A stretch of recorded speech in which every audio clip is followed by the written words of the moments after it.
Enter the crown inspection. Import design file. Scan the outer surface. Scan the inner surface. View inspection results. Open the TF10 software and click Crown Inspection.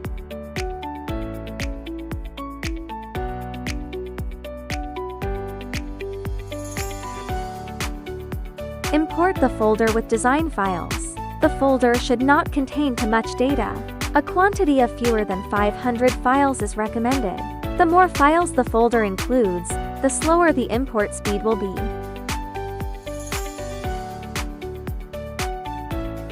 Gently attach the crown to the TF10 tray with blue tack, making sure the crown's outer side faces out.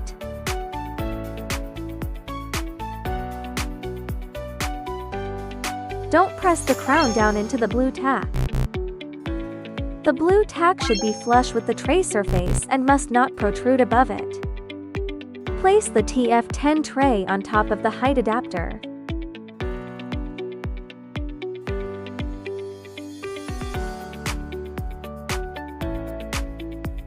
Click Scan button to scan the outer surface of the crown.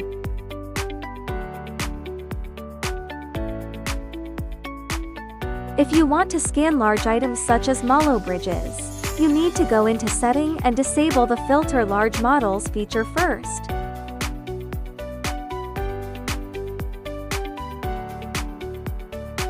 Take off the TF10 tray. Flip the crown over with its inner surface facing outward.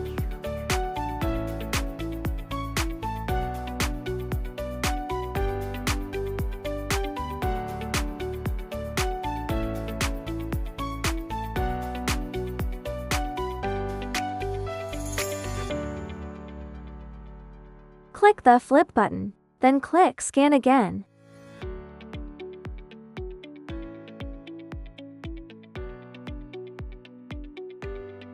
After scanning, click the Match button to complete alignment of the inner and outer crown. Then click Confirm.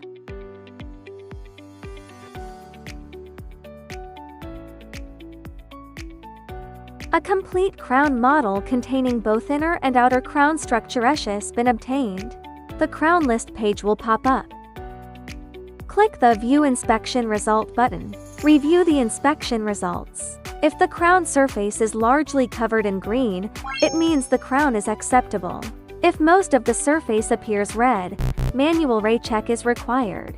You can adjust the range of the chromatogram here.